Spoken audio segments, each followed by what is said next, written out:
c'était vraiment de nous associer tous les deux, créer un nouveau duo qui, moi, me ravit parce que c'est un grand pro et que je sais que le direct avec lui, il y aura jamais de soucis. Donc ça, c'est assez rassurant. Et puis le plaisir de travailler sur les jeux, c'est la première fois que je travaille sur les jeux en télé. Et c'est un produit, quand on est journaliste sportif, qui ravit tout le monde. Donc on est évidemment ravis à Canal de pouvoir retrouver les jeux qu'on avait perdus en 2012. On a envie de faire partager aux gens ces 6 mois, 7 mois qui nous séparent de Rio et tout ce qui se passe avant en fait. Voilà, tout ce qui se passe avant parce que les Jeux Olympiques c'est un travail de 4 ans souvent. Et puis c'est cette petite fenêtre où finalement on sait si on a travaillé pour rien ou pas et on veut essayer de faire partager ça.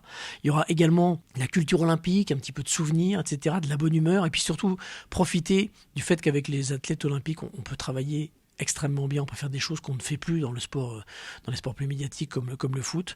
Donc voilà, c'est vraiment faire entrer dans les coulisses des préparations des Jeux. Dans le magazine des Jeux Olympiques au Rio sur Canal+ Sport, je joue un peu le rôle de Pierre Tcherniat, c'est-à-dire le historien de service, parce que j'ai fait les 5 Jeux Olympiques depuis 92 sur Canal. Nous sommes ravis d'avoir à nouveau les droits pour cet événement colossal. Et donc, par rapport à chaque invité dans chaque émission, mensuel.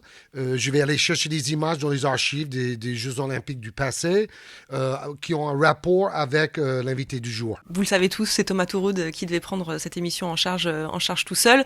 On l'a remplacé un peu au pied levé, mais avec grand plaisir. C'est vrai que ça a été précipité, puisque entre le moment où on m'a prévenu et la première, il s'est passé 48 heures. Donc voilà, je suis arrivé dans une équipe qui travaillait ensemble depuis un mois, mais avec des gens que je connais. Donc voilà, j'ai mis les pieds dans les pantoufles prêtes sur les sujets. J'ai découvert le conducteur qui était déjà bien avancé.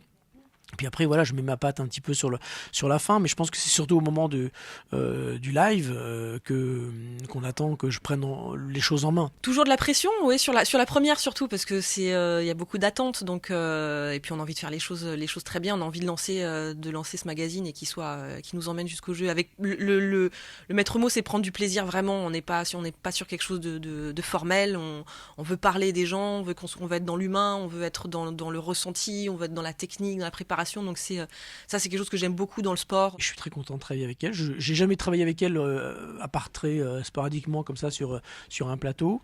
Mais voilà, donc je trouve que c'est une très bonne partenaire. Oui, ça va bien matcher. On part sur de bonnes bases. Souvent les présentateurs restent à Paris, puisque quasiment toutes les chaînes font ce choix maintenant de piloter depuis Paris. C'est plus simple en termes de décalage horaire, etc. Et puis il y aura des reporters, des commentateurs qui sont sur place. Donc je ne suis pas sûr d'aller à Rio.